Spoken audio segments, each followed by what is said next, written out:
capítulo 5 do Evangelho de Jesus Cristo, segundo o registro, a narração do evangelista São Lucas, versículos 36 a 39. A leitura que farei é na tradução da Nova Almeida Atualizada. Também lhes contou uma parábola. Ninguém tira um pedaço de uma roupa nova para colocar sobre a roupa velha, pois se o fizer, rasgará a roupa nova. E além disso, o remendo da roupa nova não combinará com a roupa velha.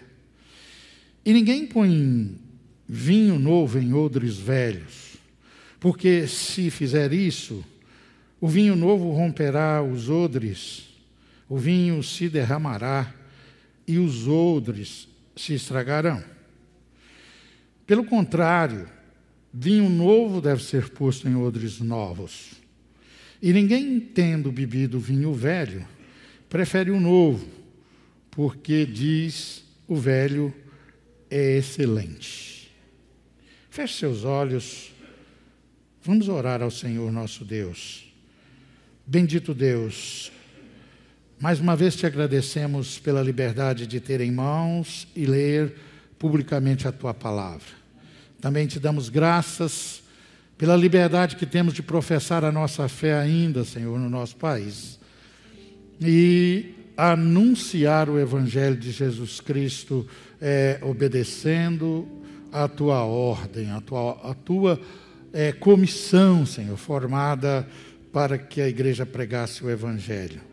Deus, queremos pedir que nesta noite o bendito Espírito Santo que está em nós, que é por nós, possa usar, Senhor, estes ensinos de Jesus Cristo em favor das nossas vidas, da vida da tua igreja. Nós pedimos ao Pai que as pessoas que estão conosco virtualmente, Senhor, nas suas casas, nos locais de trabalho, também sejam alcançadas de igual maneira, ó Deus, que peço pelas que estão presencialmente congregadas aqui no templo.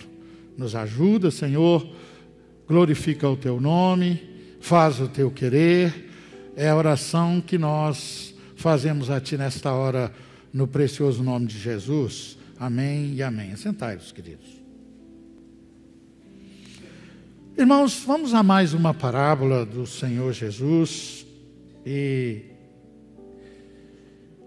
esse texto é um texto que pouco já trabalhei com ele, é um texto difícil de ser pregado, mas está bem forte no meu coração como sendo a palavra desta noite. E quando a gente lê um ensino, uma parábola, ou ouve, e principalmente quando meditamos, como vamos fazer agora, nós precisamos fazer a seguinte pergunta: o que é que Jesus quer de nós ao falar isso? O apóstolo Paulo, na instrumentalidade do Espírito Santo, em Romanos 15, 4, ele diz: pois tudo que no passado foi escrito, para o nosso ensino foi escrito, a fim de que pela paciência e pela consolação das Escrituras tenhamos esperança. Então, não podemos, em momento algum, qualquer parte escrita na Bíblia, deixar de nos ocupar em entender, em ter em nossas mentes e corações aquilo que o Espírito Santo quis, quando levou, entre muitas outras coisas ditas pelo Senhor Jesus Cristo e os profetas, e levou o escritor da Bíblia, né? Porque o autor é o Espírito Santo, a registrar. Muito bem, aqui nesse texto nós temos duas ferramentas, dois recursos didáticos de Jesus para ensinar. E a primeira delas, Jesus está falando que ninguém tira um pedaço de uma roupa nova para remendar ou arremendar uma roupa velha. Esse texto não está, queridos, falando de moda, nem de roupa. Jesus não está querendo ensinar sobre roupa aqui. Na realidade, a pergunta que se faz no ensino, na ciência de hermenêutica, é: o que quer isto dizer? Não, isto não quer dizer nada sobre a minha roupa, sobre a sua roupa, e nem estava dizendo nada sobre o modo de vestir, o modo que as roupas eram ou deveriam ser. Jesus está, nessa parábola, ensinando sobre como deve ser a nossa vida com Deus, como deve ser a vida das pessoas que tornaram-se discípulas dele, de quem quer segui-lo. E para isso nós precisamos entender o contexto, qual é a relação do texto com a época em que ele foi escrito. Meus amados, roupa hoje, numa expressão muito minha, é praticamente descartável. Nós temos roupa hoje que as pessoas vestem uma vez e passam um ano sem vesti-la, ou que nunca mais vestirão. Não é raro a gente, tem muito tempo que eu não vejo fazer isso, mas a igreja já fez, em alguns tempos passados, bazares de roupas que as pessoas disponibilizavam para arrecadação de algum valor, para algum evento, né? E a gente via roupas que poderiam ser chamadas de novas, que só não estavam na embalagem, que as pessoas já não consideravam vestir aquelas roupas mais. E não é porque estavam fora de moda, não. É porque hoje, mesmo que a gente veja uma pessoa dizendo que não está sabendo ou tendo muita escolha para vestir, essa pessoa tem muita roupa em relação a essa época. Nessa época aqui que Jesus falou isso, não havia produção de indústria têxtil, era tudo artesanal. Tanto a colheita do produto que dava origem aos fios, a linha para se fazer o tecido, né, para costurar uma roupa, como também o fazer a roupa, era tudo manual, não tinha nada industrializado.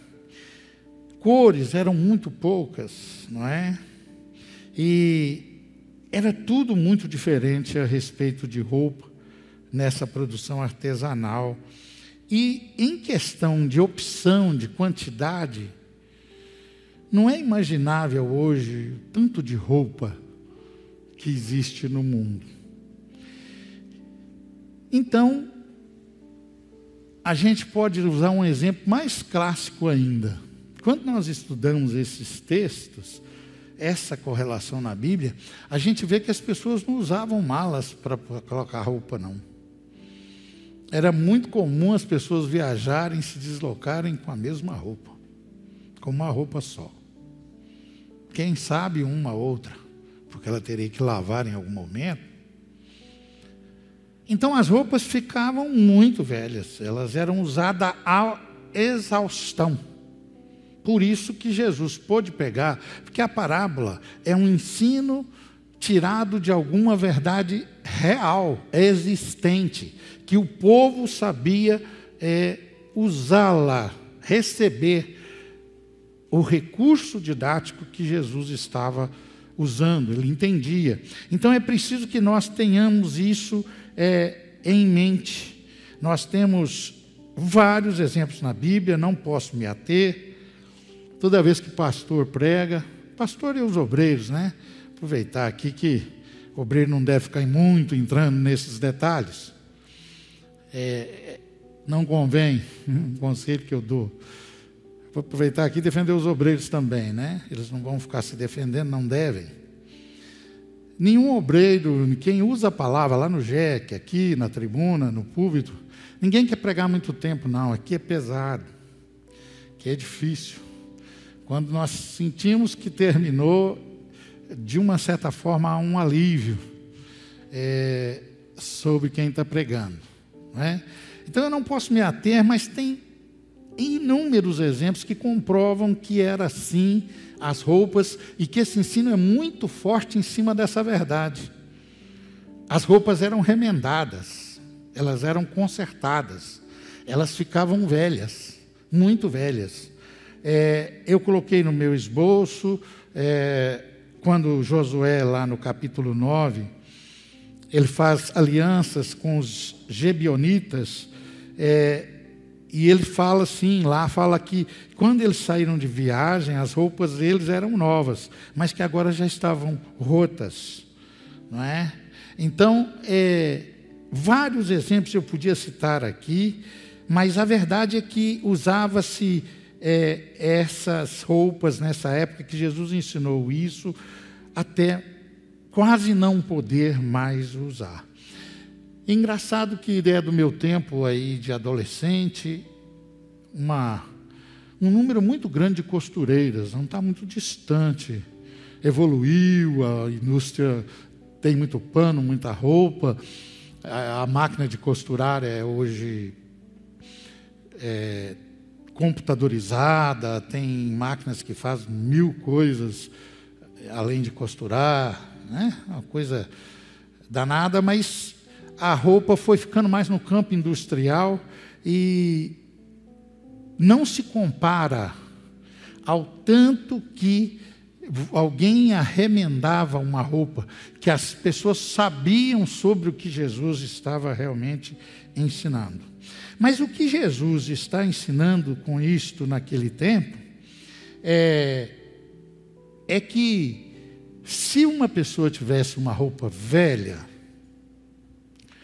muitas vezes a expressão usada é rota, o tecido já estivesse frágil, e essa pessoa tivesse disponibilizada de alguma forma uma roupa nova para ela usar, que ele diz assim, que a pessoa não ia pegar aquela roupa nova, tirar um pedaço dela, para remendar a roupa que estava rasgada, porque a roupa velha não suportaria o esforço que aquela nova ia suportar. Ela não estava preparada e, além de voltar a rasgar, aumentaria o rasgo na roupa. Jesus, então, faz com que eles pensem nisso, que era uma verdade, para ensinar uma verdade espiritual muito prática, que na realidade aquela atitude ia aumentar, por assim dizer, a nudez do buraco que estava sendo pretendido ser consertado através desse pedaço de roupa velha. Mas, como eu já disse, Jesus não está ensinando sobre roupas aqui, ele está ensinando coisas espirituais, e ele está dizendo assim, que quem quer ser discípulo dele, isso é que ele está falando aqui, precisa entender o que Deus quer de nós. A mensagem de hoje, ela é mais pessoal e individual do que coletiva, essa que Jesus está ensinando. Cada um de nós, a igreja precisa saber isso, no seu ministério coletivo. E nós temos definições muito claras. Nós queremos, como igreja, nós queremos que se fale de nós, a Igreja Rocha Eterna aqui, Oliveira, Carmo da Mata. Nós queremos que se fale de nós, que se escreva sobre nós, que entremos na história das igrejas em nossas cidades, em nossas regiões, como a igreja que lutou para ser a igreja que Jesus propôs. Isso é coletivo. E nós somos fazedores, isso é mesmo. Não falei errado não, é construtores, fazedores. Nós somos formadores de discípulos. Isso são definições coletivas. Ser a igreja que Jesus propôs é a nossa visão. lugar que queremos chegar. Fazer discípulos é a forma de caminhar para isso.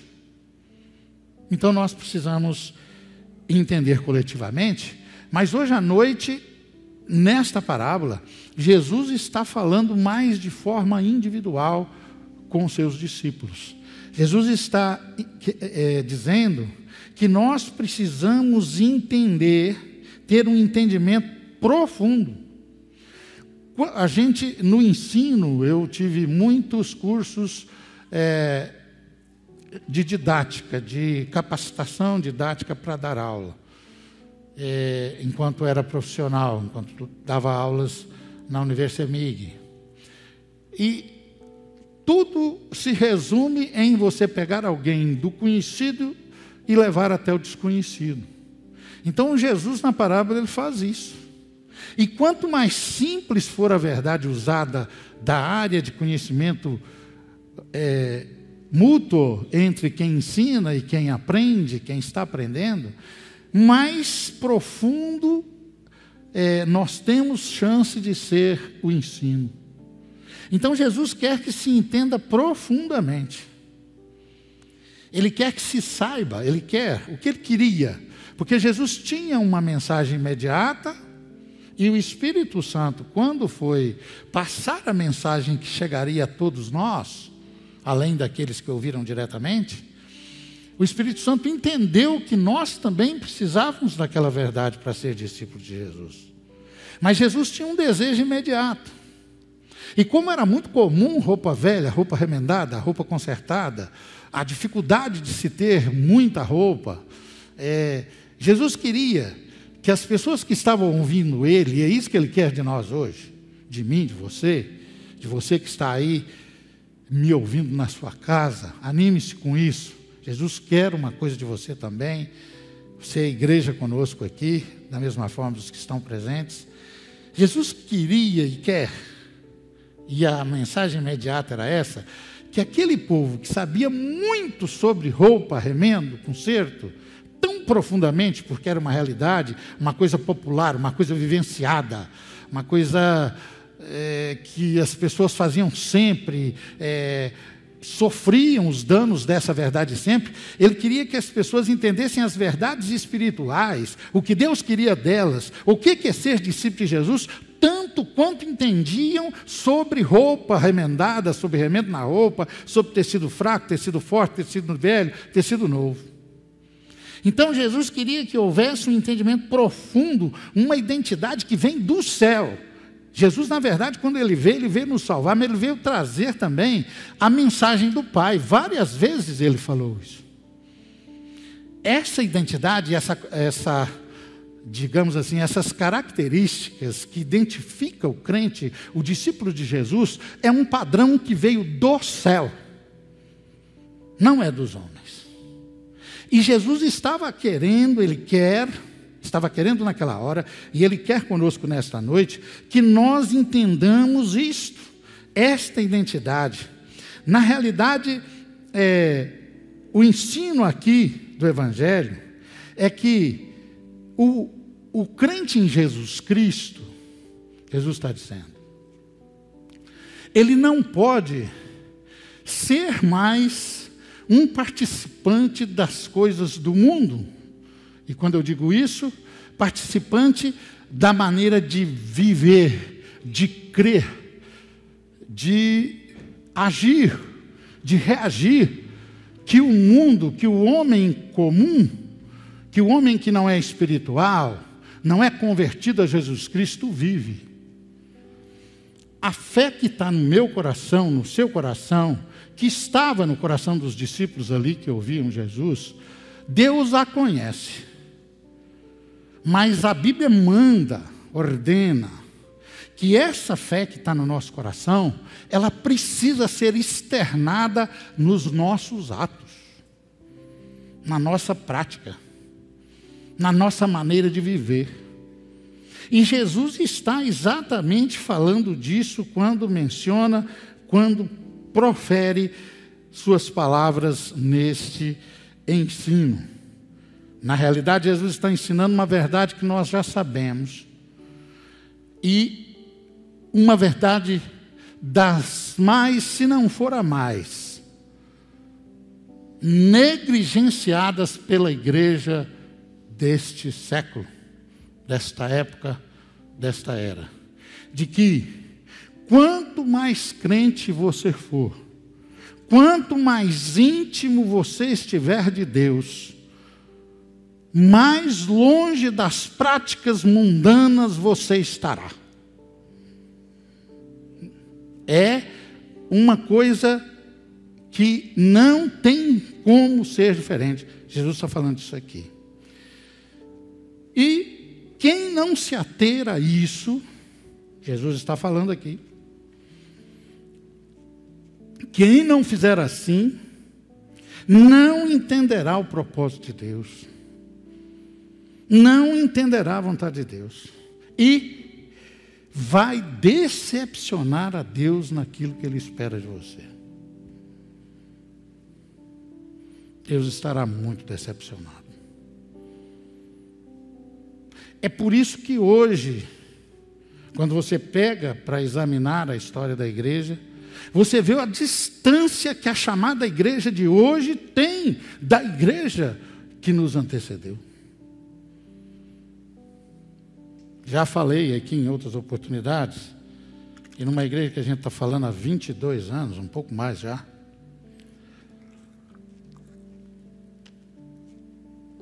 de que uma vez lá na Igreja Batista Nova Vida de Oliveira, eu estava ministrando na escola dominical, e uma pessoa me fez uma pergunta assim, uma crente, uma irmã: pastor, aonde estão esses sinais que a igreja primitiva, e mesmo a igreja bem próxima de nós aí, 2 eras talvez, quando a gente fala em era na Bíblia, é em torno de 40 anos, talvez uma igreja aí de 2 eras, ou a de 40 anos atrás, a igreja era muito poderosa ainda. Pastor, onde está isso? Falei, junto com a igreja. Parou lá. Porque a igreja veio distanciando. Irmãos, o mundo, o mal, o vazio, o vácuo, o distanciamento do homem de Deus para com Deus, em relação a Deus, não vem de uma vez só. Na realidade, Satanás quer enganar os homens. Quando digo homens é raça, homens e mulheres que decidem ser de Deus, serem discípulas de Jesus Cristo e decidem ser luz desse mundo, decidem ser sal da terra, decidem viver uma vida santa. Santo significa separado. É por isso que eu digo São Lucas. São Lucas tem testemunho de que foi separado do mundo. São João, porque ele foi separado. Quando eu digo são, estou dizendo separado. Não estou com uma linguagem viciada da igreja que eu conheci quando não era convertido ao Evangelho, não. Então hoje, se alguém se separar, pode se referir biblicamente a essa pessoa como são também, com santo.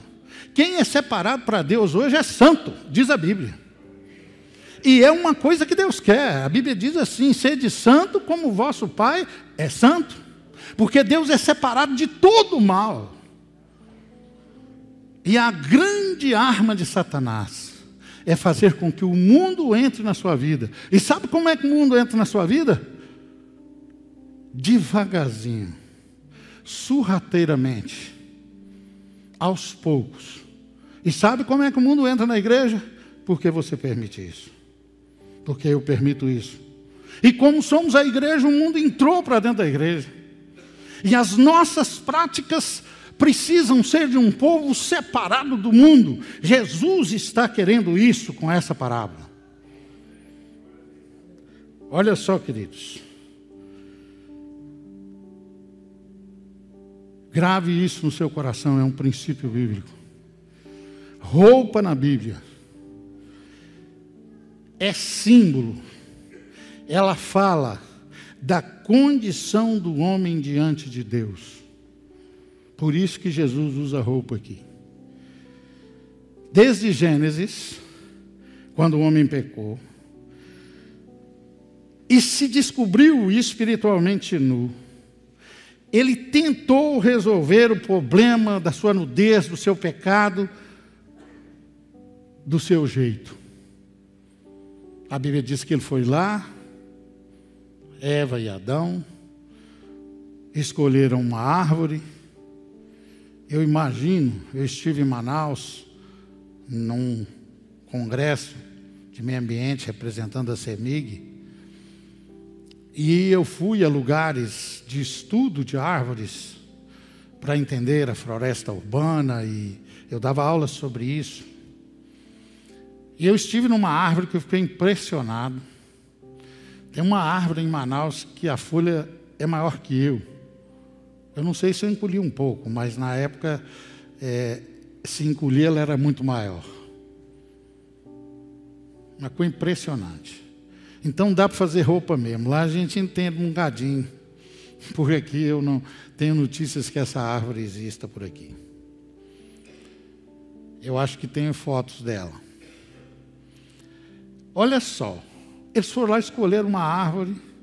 Deve ter sido assim a melhor árvore para aquele fim. E diz a Bíblia que eles fizeram dessas folhas, desta árvore, roupas. Tentaram resolver do seu jeito. Sabe o que Jesus está falando aqui? Que não pode resolver do jeito errado. Que coisas entre homem e Deus tem o jeito certo de resolver. Tem o jeito certo de fazer. Que não posso fazer como eu quero. Culto não se apresenta como eu quero. Se apresenta como a Bíblia diz que Deus quer que se apresente a Deus. Então, Jesus está dizendo aqui que a roupa é um símbolo da condição espiritual do homem diante de Deus. E quando Deus depara com um homem fazendo a sua própria vontade, fazendo o que ele entendeu que devia fazer para resolver o seu problema espiritual, Deus fala: para Adão, para Eva. E nós vemos aqui a relação da roupa com a questão de Deus e o homem, porque começa o processo do perdão do pecado, do sangue lavar o pecado, porque foi morto por Deus um animal. E foi feito da pele daquele animal, do couro daquele animal, vestes para Adão e Eva. E estas vestes, sim, feitas por Deus, do jeito de Deus, para o fim que Deus pretendia, não nos recursos do homem. Esta sim cobriu a nudez de Adão e Eva. O que Jesus quer ensinar aqui, nessa relação da roupa com a fé, com a nossa vida, é que para resolver o nosso problema espiritual, nós precisamos de fazer conforme Jesus ensinou, conforme está escrito na palavra. E nós estamos vivendo dias da igreja que mais se distanciou da Bíblia na história do mundo. E são os dias finais. Isto estava previsto.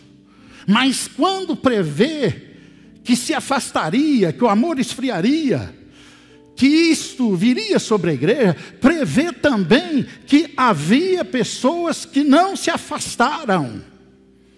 E por isso Jesus está ensinando essa parábola. Para que houvesse quem desse ouvido à voz do Senhor Jesus e não se afastasse da vontade de Deus que está escrita na Bíblia. Deixa eu falar para os irmãos. Como a pandemia vai ser maior, está sendo, de alguns dias para cá, eu não vou ficar pregando mais pensando em pandemia. Estou pensando na igreja. Estou pensando nos céus. Estou pensando na sua vida eterna. Na sua comunhão com Deus. Eu já falei 1 ano trazendo conforto para a pandemia. Não vou deixar de trazer, não. Mas nossos canhões estão virando. o que nós queremos, e já vimos que é Deus que conduz tudo, que está na mão dele, que o importante é Ele estar conosco, nós falamos isso demais. Então, nessa hora, nós precisamos prestar atenção nessa simbologia. Aqui nós temos a primeira menção de sacrifício lá no Éden, para a relação de Deus e o homem. E a gente vai pela Bíblia fora, que tempo eu tivesse para citar textos. Nós vamos ver em Apocalipse a confirmação dessa linguagem da roupa. Porque Apocalipse diz que João viu o homem diante de Deus com vestes brancas, com as suas roupas, simbologia. Branco na Bíblia, em Apocalipse, é símbolo de justiça.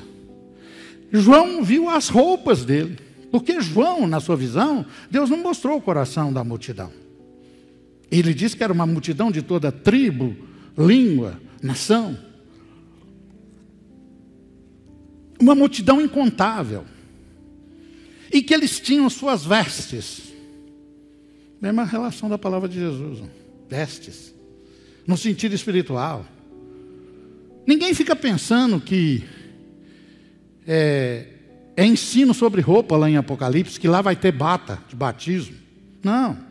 Aquilo foi a forma da visão de João entender, de Deus continuar com a mesma linguagem que Jesus mesmo estava ensinando aqui nessa parábola, e ensina até agora a nós, de que roupa na Bíblia significa condição espiritual do homem com Deus. Então, Apocalipse fecha essa linguagem. Os salvos lá então são vistos com suas vestes brancas. A Bíblia então, de uma forma geral, queridos, fala de vestes como no estado espiritual. Mas qual é o ensino que eu quero chamar a sua atenção? Primeiro, o Evangelho, princípio, irmão, guarda no seu coração. O Evangelho de Jesus Cristo, a mensagem trazida do Pai pelo Senhor, é que quando nós nos convertemos ao Evangelho, quando nós nos convertemos a Jesus Cristo, nós passamos a uma nova condição. O Evangelho, ele transforma imediatamente. Quando você se converte, você é transformado.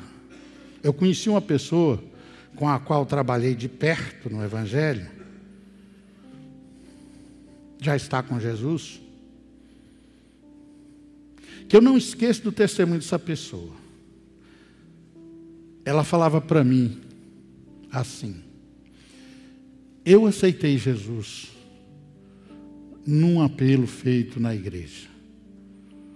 Eu não sabia o que estava fazendo. Eu entendi que Jesus queria que eu aceitasse e eu o aceitei. Mas até o meu andar era diferente quando eu saí de lá. Porque quando a pessoa se converte, a Bíblia diz que ela é transportada para o reino do Filho do amor de Deus. Você muda de reino. Você estava no reino das trevas. Você era condenado. Nós éramos condenados. Nós tínhamos uma dívida que ninguém podia pagar. Satanás tinha acesso à nossa vida. Nós estávamos eternamente condenados a ficarmos longe de Deus. Mas no dia que você se converteu, o Evangelho produziu um efeito de livramento, remissão, perdão eterno, salvação, de condenados a salvos, de reino das trevas para reino da luz. Ele produz esse efeito e isso é imediato. Como já disse várias vezes na ceia do Senhor, isso faz parte do estar consumado lá na cruz do Calvário. Agora, Jesus não está ensinando isso aqui. Jesus está ensinando aqui que quando você recebe o Evangelho, você recebe um arsenal para continuar trocando de roupa. Você recebe um chamado à santificação. Você recebe um chamado para afastar-se do pecado. Na realidade, o Evangelho te convida, depois de aceitar Jesus, depois de ser salvo, a uma libertação progressiva. É andar em vitória. Sabe qual é a vitória? É andar longe do pecado. O pecado escraviza. O pecado mata. O pecado te separa de Deus. Estas palavras não eram para os que não criam, elas foram dadas para os discípulos. Ela é, portanto, hoje da igreja, para a igreja. Ela é um projeto de Deus para a igreja. Meus amados, Jesus está ensinando aqui que Deus tem uma provisão para vivermos o Evangelho na sua plenitude. Você é fraco, eu sou fraco, mas o que está em nós é forte, já venceu e nós podemos viver o Evangelho. Não tem pecado que possa te derrotar se você estiver na presença do Senhor nosso Deus. Se você buscar ao Senhor e se você permitir que além da conversão inicial, o Espírito Santo continue trocando a sua roupa, continue te dando vestes novas, continue trabalhando a sua vida. A vida com Deus é uma carreira.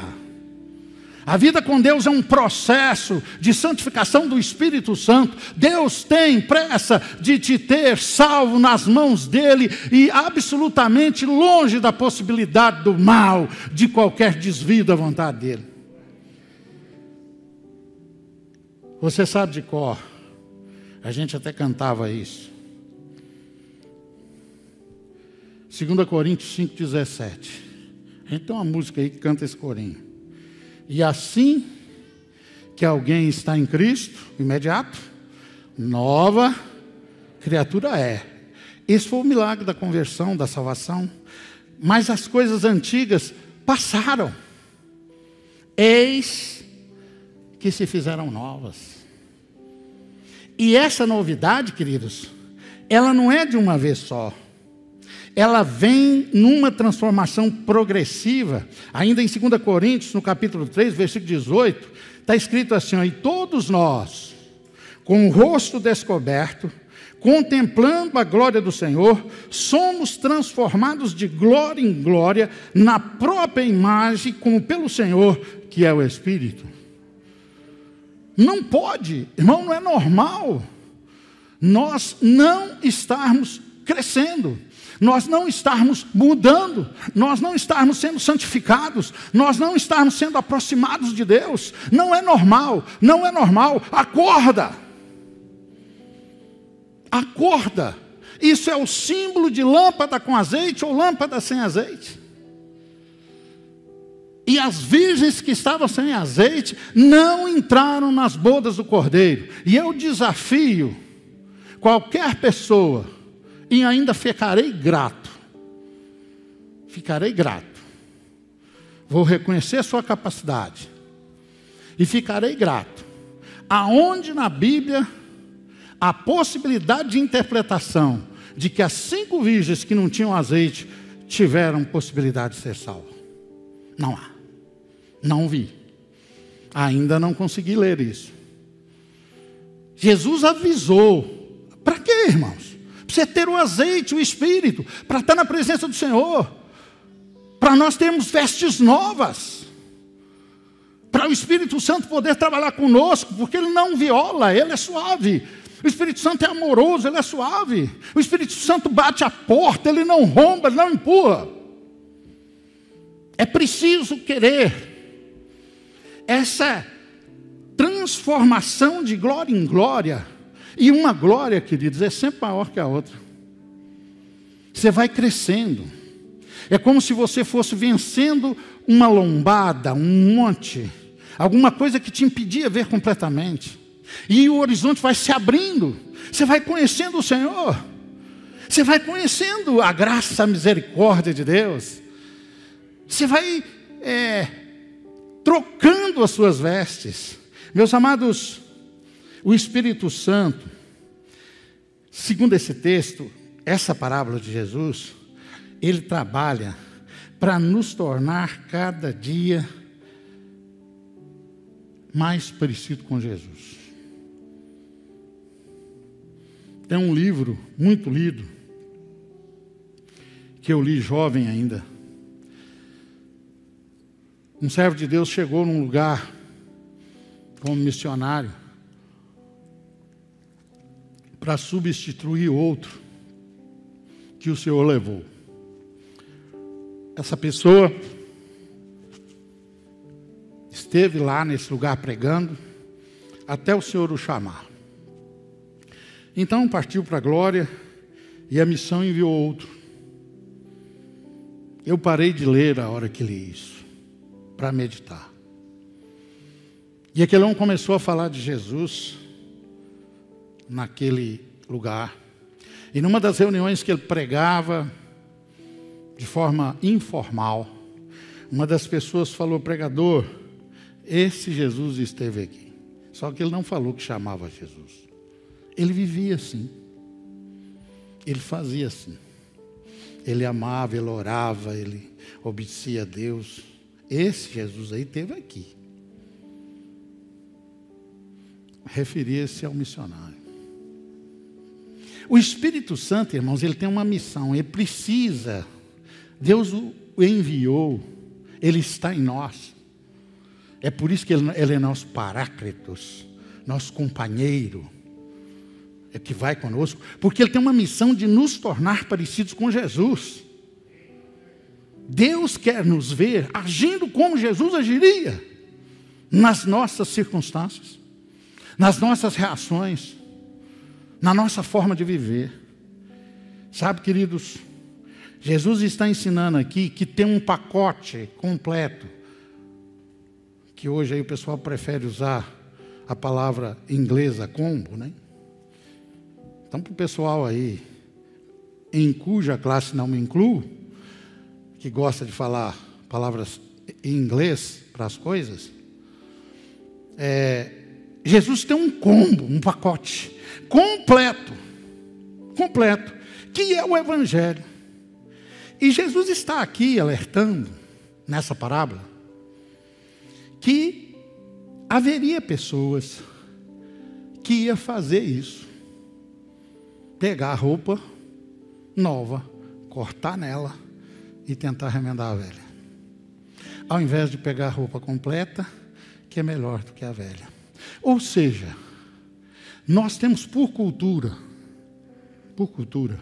separar a nossa vida por áreas. E isso vem para o Evangelho. Então a pessoa fica pegando pedaços. Jesus está falando isso. E Jesus está falando que não funciona.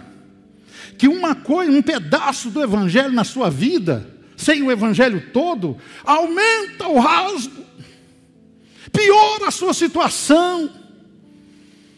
Você está em confronto com o diabo. E você precisa do Evangelho todo. Você precisa da armadura de Deus que está em Efésios 6. Jesus está ensinando coisa séria nessa palavra. E nós precisamos deixar de viver o Evangelho em pedaços. Tem a ver, sim. Não é nada a ver, não. Tem tudo a ver. Aonde tem mundo, não tem Deus. Tiago diz que a amizade com o mundo é inimizade contra Deus. Não quero ser repreendido quando eu chegar na eternidade. Preciso te pregar toda a verdade. Não tem jeito. Quem é crente em Jesus Cristo é o mundo ou Deus. É do jeito que Jesus quer. É a roupa que Deus faz. É o Evangelho completo. Não tem jeito de você entregar só um pedaço da sua vida. Jesus não quer. A Bíblia é clara que quem acha Jesus de fato, ou Jesus se deixa achar por ele, é quem vai a ele de todo coração. Não tem jeito de separar em área, em departamentos, em pedaços. O diabo entra na sua vida, destrói você, destrói sua família, destrói sua fé, e você perde a oportunidade de morar eternamente com Deus. É isso que Jesus está ensinando aqui. Olha, vamos repetir isso. Jesus está ensinando que nós não podemos, não há essa possibilidade de pegar um pedaço do Evangelho e adaptar esse pedaço à nossa forma de viver. Na realidade, Jesus está ensinando aqui que o Evangelho é que vai transformar você, não é você que vai transformar o Evangelho, não. Você é que precisa perguntar ao Evangelho como é que Deus quer que você faça. Qual é a atitude que Deus quer que você tome? Qual é a forma que Deus quer que você viva? Qual a resposta que Deus espera de você, de mim? Por isso que eu disse que essa mensagem é muito individualmente. Talvez hoje, não dá tempo, fosse dia de cantarmos, caminho vou para Canaã, e se meu pai não for, não impede a mim, eu vou, porque só vai do jeito de Jesus. E se minha mãe não for, não impede a mim. Tem um corinho que diz isso. E se meu cônjuge não for, não impede a mim. Eu vou. Eu decidi. A salvação é individual. Por isso que o mundo entra através dos membros. Coisa mais difícil, irmão, é dirigir crente que é só membro de igreja, não é crente, não é ovelha, não se dobra, não se rende à palavra de Deus, não se interessa em saber o que Deus quer, não se interessa em fazer a vontade de Deus. E Jesus está dizendo aqui que não pode pegar um pedaço de pano novo, que é o Evangelho, porque o Evangelho é forte. Que não pode pegar uma vida nova e remendar essa vida velha com ela, porque a vida velha não aguenta. Ela rompe, aumenta a sua nudez, te afasta de Deus, te esfria, te desanima, te faz ser uma pessoa comum, ímpia, não é identificável, não tem vestes brancas, não é luz, não é sal. E sabe o que acontece? Se o sal, diz a Bíblia, se tornar insípido, ele nada mais presta do que para ser pisado pelos homens. Você vai se tornar motivo de escândalo, de mau testemunho, defamando o Evangelho perfeito, vitorioso, que salva o homem, que segundo o apóstolo Paulo é o poder de Deus para a salvação de todo aquele que crê. É isso que Jesus está ensinando aqui. E que nós precisamos atentar. Deixa eu falar para o irmão. Se você, se eu, se o crente não atentar para isso, agora, enquanto é tempo, só vai descobrir no inferno. Você está sendo crente segundo a sua vontade? Está abandonando o que a Bíblia diz? Está pondo em descrédito o que a igreja que te antecedeu fazia? A forma que ela vivia? A forma que ela honrou a Deus? A forma que os apóstolos honraram? Que a igreja primitiva honrou? A Bíblia diz que, ai, por meio de quem vier o escândalo. Está escrito. Deixa eu falar para os irmãos. Muito difícil de dirigir crente, mesmo de igreja que não é crente. A Bíblia diz que quem faz pastor chorar, vai chorar mais do que ele. E não é chorar de correr lágrima, não, é sofrer. E pastor sofre pelos outros. E sofre por causa de problemas espirituais. E a Bíblia diz assim, ó. Os discípulos perguntaram assim: faz juízo, Jesus. Jesus falou, não pode, porque joio está aí junto com trigo. Então tem muita hora que eu não posso fazer nada.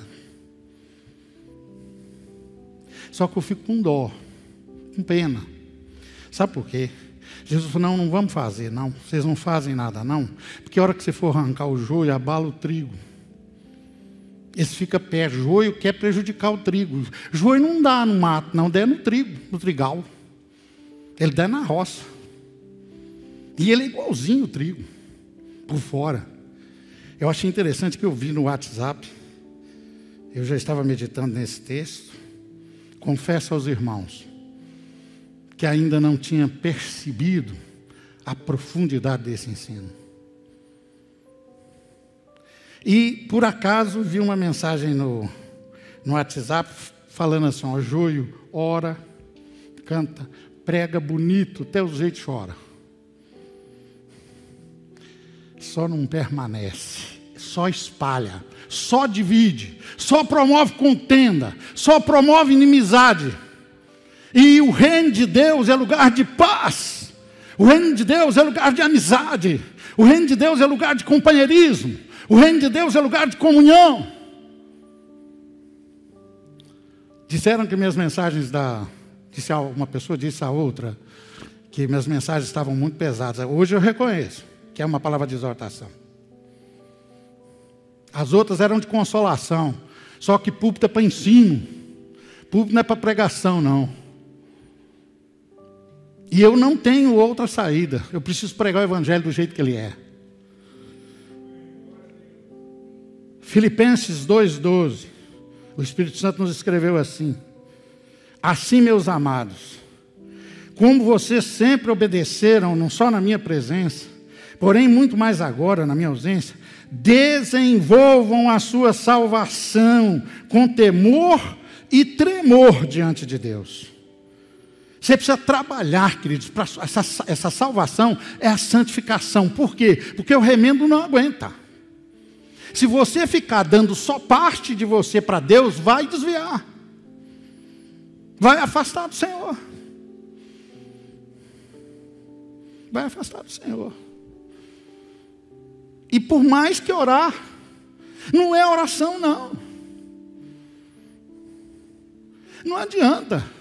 Eu prefiro que você nunca fale em línguas, que nunca profetize, mas que obedeça a palavra do Senhor. Porque é isso que vai te conduzir à presença de Deus e receber de Deus na vida, na eternidade, a coroa imarcessível, a coroa da glória, a coroa das justiças, da mão de nosso Senhor e Salvador Jesus Cristo. Isso é ter ouvidos abertos para ouvir Jesus dizer, vinde benditos de meu Pai. Possuir por herança o reino que vos está preparado desde a fundação do mundo. Olha, queridos, não é raro a gente ouvir uma pessoa dizer assim, ó, como é que está, irmão? Numa determinada área da minha vida não está bem não, mas com Deus eu estou bem, pastor. Como é que é isso? Isso é evangelho retalhado, irmão. Evangelho é pleno. Deus quer isso. Deixa de usar remendo de pano novo em roupa velha. Entrega tudo no altar do Senhor. Rende-se a Ele. Porque o evangelho é pleno, é plenitude. Tem luta, mas sempre tem vitória. A Bíblia diz que pode até ter uma noite de choro, mas a alegria vem pela manhã. Deixa eu falar para os irmãos. Tem jeito de alguém estar bem com Deus e ferindo a família? Se a família é um plano de Deus para a felicidade da humanidade, do homem? Eu não estou falando dos que sofrem, estou falando dos que ferem. Porque quem sofre, quem é a vítima, o que ele vai fazer? Mas alguém me diz que está bem diante de Deus, no entanto, fere a família? Desonra a família? Onde está o evangelho? Não se põe remendo de roupa nova em roupas velhas, Jesus falou. Então, queridos, outra área interessante, né? Pastor, mas é bíblico? É. 1 Timóteo 5,8, o Espírito Santo, por Paulo, diz assim, se alguém não tem cuidado dos seus, e especialmente os da própria casa, esse negou a fé e é pior do que o descrente, o ímpio. Eu estou lendo Bíblia. E está bem com Deus. Precisa ter uma autocrítica, irmãos. Precisa deixar a luz entrar, né? Na harpa cristã tem um hino que diz assim: deixa a luz de Deus raiar. Abre bem a porta do seu coração, deixa a luz do céu, não é de Deus não, dos céus entrar. Deixa a luz entrar. Deixa o Espírito Santo falar. Não rebela não, ele não força. Deixa o Espírito Santo lidar com você. Vamos deixar o Espírito Santo lidar conosco. A igreja que nós queremos depende da minha vida, da sua vida, da minha atitude, da sua atitude, da sua posição. Pedro diz assim, primeira carta, 3:7. Maridos, vocês igualmente vivam a vida comum do lar com discernimento, dando honra à esposa por ser parte mais frágil e por ser coerdeira da mesma graça da vida. Agindo assim, as orações de vocês não serão interrompidas. Evangelho é plenitude, irmãos. Não pode ficar separando áreas. Fala: Deus, eu vou te dar aqui, toma aqui, toma isso, toma aquilo. Eu falei aqui já, nesse último ano, que a oração, a vida de oração, ela é uma necessidade. Estou estudando um suplemento que o irmão Tiago me emprestou, do autor de Peregrinos. Ele é, assim, a palavra mais radical de oração que eu já li, viu, Tiago? Ele chega a afirmar que não é possível ser crente sem ter uma vida de oração. E o pior, irmãos, que a igreja da agora entendeu a oração errada. Entendeu? A igreja da agora está entendendo que a oração é só pedir. É ver o que é que Deus tem para você. Mas oração é ver o que é que Deus tem para mim também. Vida de oração é relacionamento com Deus. É diálogo. Como é que eu ensino da oração modelo?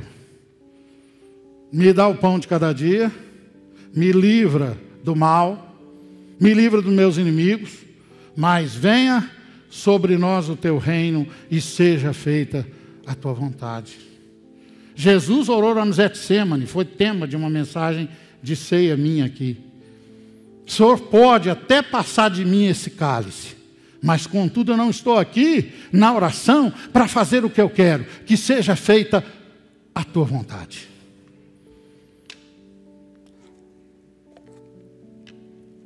Meus amados, quero dizer aos irmãos que quando você começa a pregar, você fala para a pessoa assim: Deus quer te abençoar. Deus quer abençoar a sua família. Deus quer curar a sua enfermidade. Deus quer te prosperar.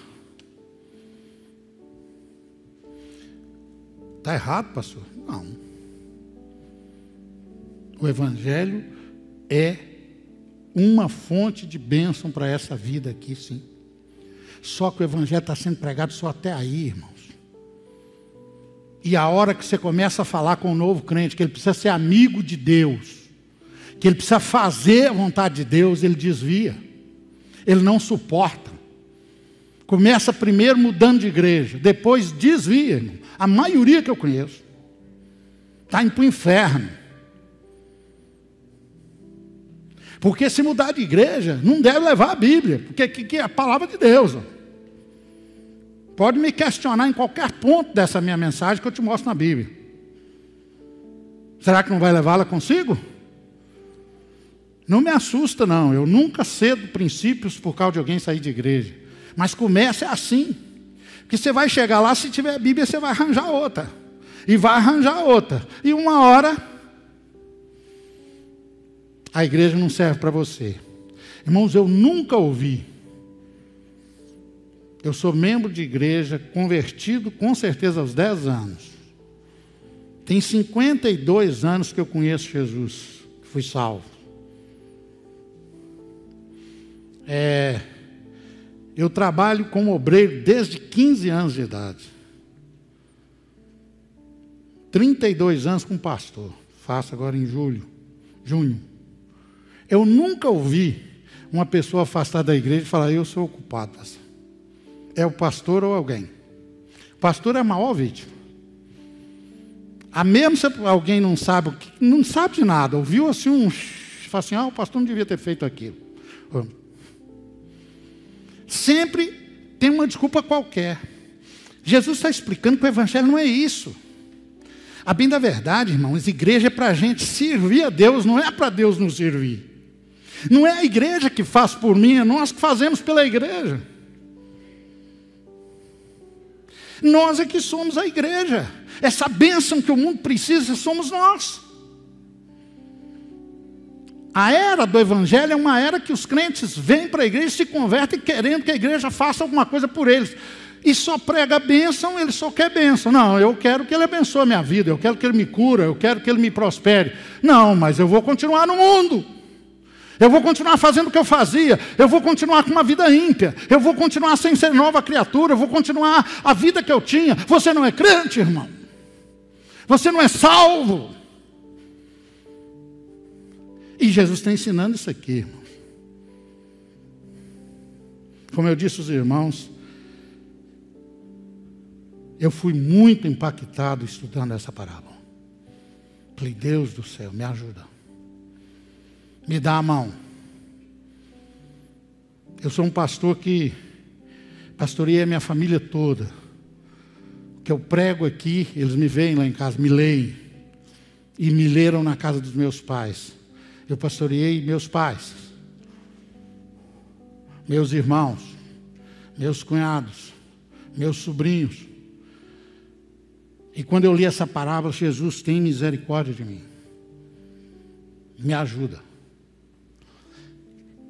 Como eu disse, irmãos, no ensino, isso aqui é um ensino de Jesus. Quanto mais simples o recurso, mais profundidade ele tem. Esse recurso é muito simples de nós entendermos. O remendo na roupa, queridos, não existe no evangelho. Você não pode descartar. Você não pode apropriar do evangelho só daquilo que te interessa. É obediência cega, plena, completa. Nenhum item você pode dispensar da palavra de Deus. O evangelho, então, queridos, é essa roupa nova aí. E veja que Jesus está falando em trocar, porque ela fica rota. Quantos crentes estão cansados da sua própria vida espiritual? Isso é roupa velha. Qual é de fato a sua esperança? Qual é a sua novidade em Deus? Qual é a nossa novidade? Nós precisamos, queridos, permitir que o Espírito Santo vai trocando a nossa roupa velha, dia a dia, até nos aproximar e parecer com Jesus, como eu já disse. Foi pregado aqui pelo evangelista Emerson, eu já falei sobre esse texto aqui também. A Bíblia diz que a vereda do justo, dá até para falar em uníssono, não dá? É como...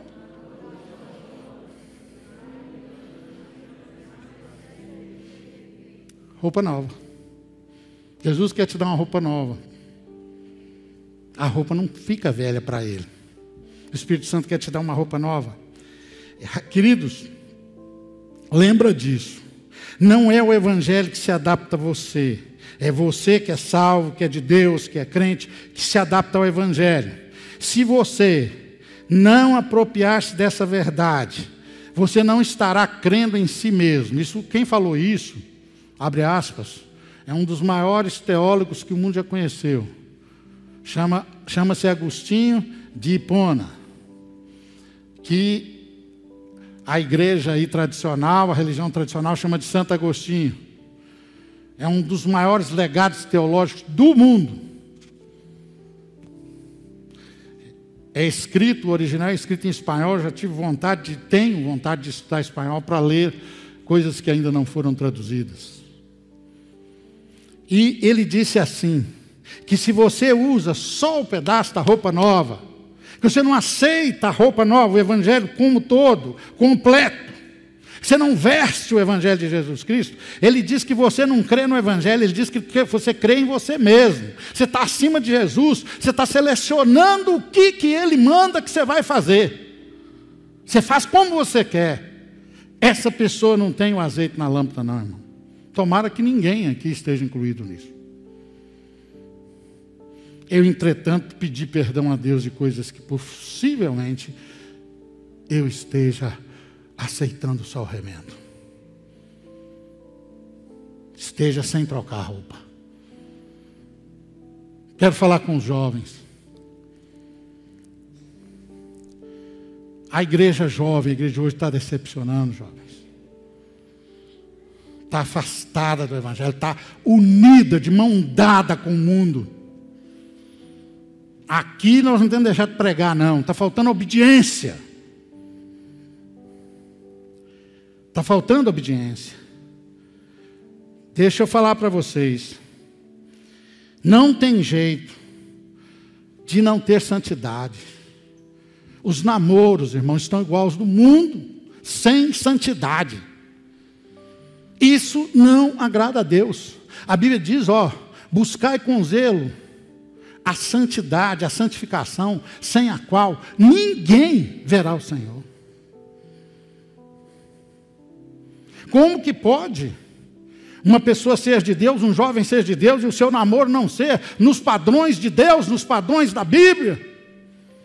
Ou todos acham que estão enganando a igreja, enganando a Deus, que o pecado não vem à tona.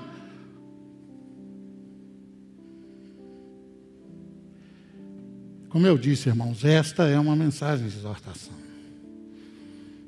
Essa mensagem, Deus me tirou o sono nos últimos dias.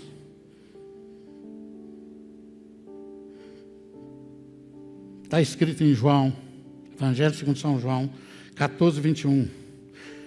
Jesus é quem disse, viu, irmãos?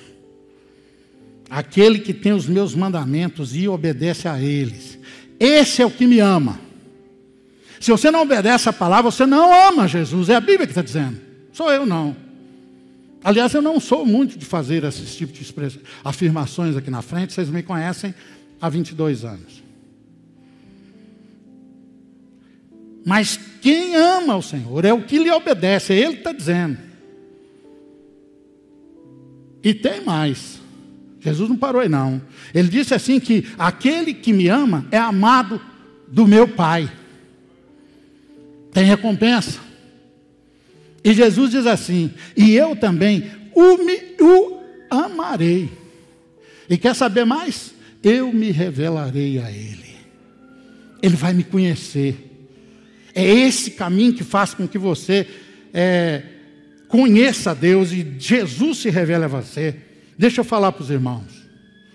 Nosso culto é tradicional. Não é frio. Aqui pode glorificar. Se você dançar aí no Espírito, eu nem te vejo. Falei isso com uma das nossas jovens essa semana. Nem te vejo. Porque essa dança aí, a dança que se pode dançar, a dança para Deus, ela é inspirada pelo Espírito. E mesmo que ela seja voluntária, se é no culto, é para Deus. Mas não tem nada ensaiado que não seja sensual, condenável e que Deus não reprove. É a Bíblia quem diz. Pais, como eu disse sobre os filhos, que a igreja jovem a igreja de hoje está decepcionando o Evangelho. Tem tudo a ver, viu, jovem? Tudo. Essa frase não tem nada a ver, ela é do inferno. E ai de mim se não te disser isso. Ai de mim. Não sei. Mas deve ser a mensagem de tom mais exortativo que já preguei em 22 anos. Eu cheguei para uma igreja que apelava à minha santificação. Que me ajudou a me santificar. Mas perdi o sono em analisar e comparar como as coisas estão indo.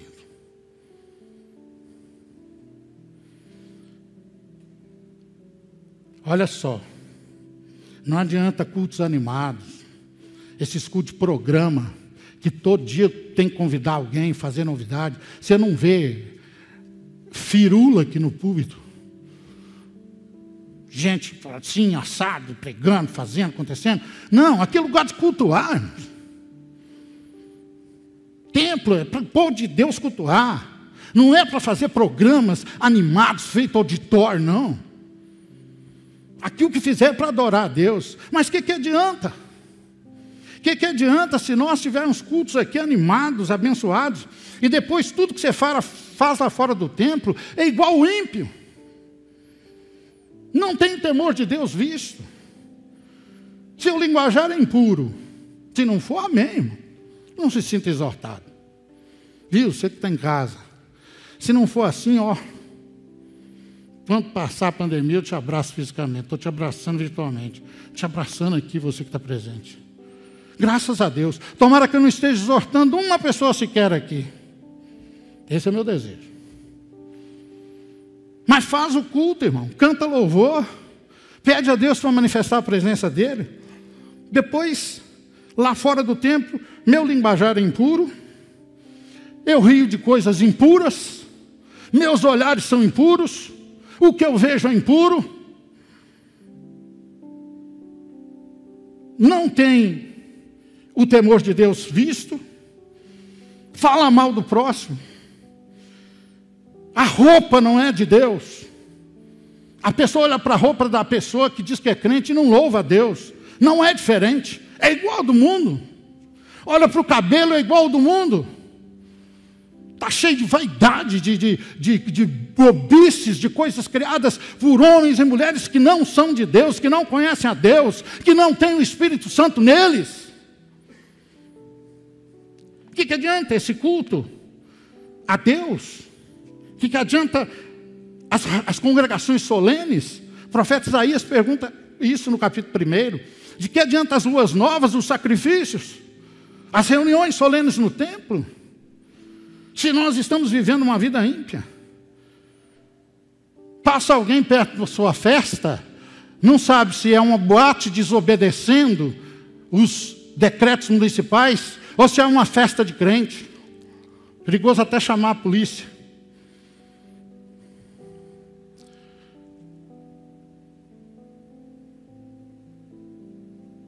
Tem muitas horas, queridos, que para você ver que uma pessoa é crente, ela tem que pôr uma plaquinha, igual se fazia nos desenhos animados. A pessoa ficava lá, desenhava uma carinha triste, fazia um balãozinho, escrevia assim, triste.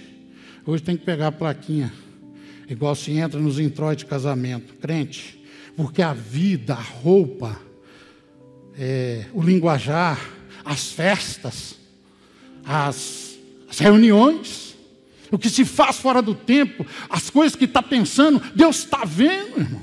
Está pensando que está longe dos olhos do povo, está pensando que está longe dos olhos dos outros. Deus está vendo a nossa vida. Há um hino antigo que diz assim, ó, Deus está vendo como chama de fogo o que andas fazendo escondido entre o povo. Olha, irmãos, quero terminar. Só tenho 5 minutos. O segundo recurso de Jesus não é diferente do primeiro. São os odres. Sabe o que é o odre? Não tinha odre de madeira nessa época. Não usava. Era muito pouco, segundo a história. Às vezes tinha lagares, lugar de madeira. Porque também não tinha concreto, não. Era metal ou madeira, para lagares. E fazia o vinho, e punha o vinho para curtir em sacos de pele de animal. Costurava, fechava bem. E no Antigo Testamento, no hebraico, a palavra para vinho é mosto, que significa vinho fermentado. No grego não tem a palavra mosto. Lá é vinho. Tradução de mosto no grego é vinho. Então, o que os tradutores da Septuaginta 70 anciões de Israel fizeram na biblioteca de Alexandre o Grande. Eles colocaram lá, vinho novo é suco. Vinho velho é vinho novo fermentado. E Jesus usa o mesmo recurso para falar a mesma coisa. Porque ele falou assim, não se põe vinho novo em odres velhos. Porque o couro ele apodrece, ele enfraquece. E a fermentação força. E ele explode. Olha o que eu nunca tinha visto. Quero te falar. Preste atenção, você que está em casa. Você aqui. Jesus alerta que no caso da roupa, que é o que mais está acontecendo na igreja hoje, aumenta a rotura. Você fica mais sem controle de Deus, mais triste, mais fraco, mais distante de Deus. No caso do segundo exemplo, que é a mesma essência, a mesma mensagem, Jesus falou assim, perde-se o vinho e o odre. Está falando de vida eterna cancelada. Está falando que você foi achado sem azeite, que eu fui achado sem azeite. E que não vou entrar nas bodas do Cordeiro. Então, queridos, deixa eu terminar com você no versículo 39, para ficar assim, pelo menos um pouquinho de técnica. No versículo 39, pode olhar para sua Bíblia. A mensagem hoje não é textual, ela é temática. Por isso que eu não voltei outras vezes no texto. Mas ali o versículo 39 diz aí, e disse-lhes, eles, isso mesmo. Não, 39 não. Eu li de 36, de 26, né? 36 a 39. Então, é que eu estou olhando no texto errado, irmãos. Agora eu voltei. Ao 39, E ninguém, está vendo, irmãos? Esse é o lugar da oração que eu falei quinta. E ninguém que tendo bebido o vinho velho, quer o novo, porque diz, melhor é o velho. Sabe por que a igreja está assim? Porque desse jeito não vai provar do vinho velho.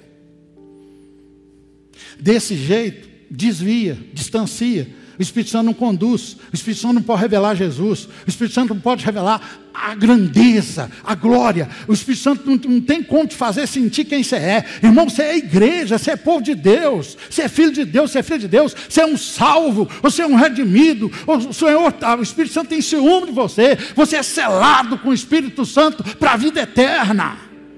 Você é herdeiro da ressurreição que Jesus conquistou na cruz.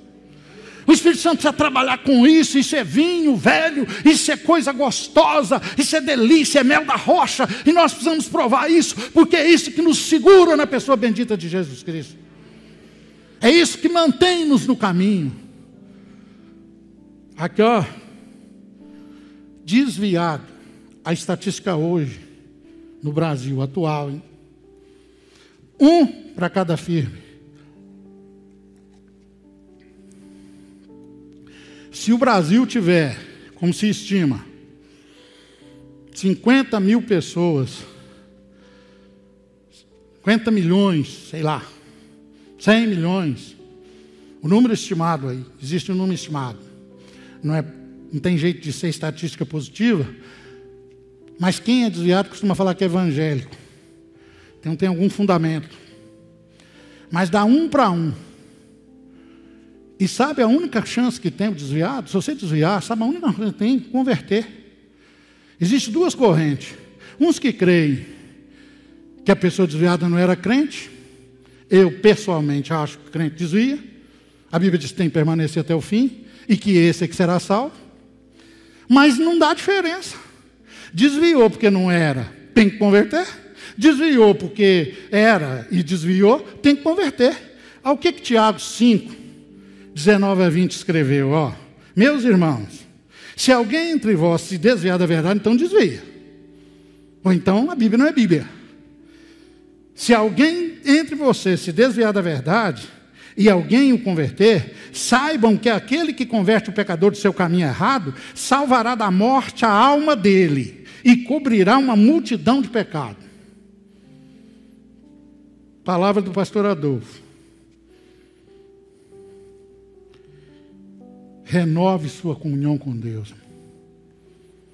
É hora de renovar. Nós precisamos chegar à liberdade renovados na comunhão com Deus. Renovados na comunhão com o Espírito Santo. Leia a Bíblia e ore diariamente. Seja não somente ouvinte, como diz Tiago. Obedeça e se afaste de quem não obedece. Deixa eu te falar. O Espírito Santo escreveu em 1 Coríntios 15:33. Põe isso na sua geladeira. Pega o iminha, escreve e põe lá. Não se deixe enganar. É engano. O diabo é perverso, irmão. Ele é sutil. Ele te engana. Está escrito lá, 1 Coríntios 15:33. Não se deixe enganar. As más conversações, em algumas traduções, más companhias. Em algumas traduções diz más companhias direto. Corrompem os bons costumes. Alguém que está andando segundo sua própria vontade, pecando, violando o Evangelho, escandalizando o Evangelho. Se você se tornar companheiro dele, se você estiver em comunhão com ele, vai ser alcançado pelo desvio, vai andar longe de Deus. Que Deus tenha misericórdia de nós, amados. E que sejamos renovados em plena obediência e comunhão com a pessoa do Espírito Santo que quer nos dirigir em caminho, no caminho, em Jesus, que vai nos conduzir à vida eterna. Deus nos ajude.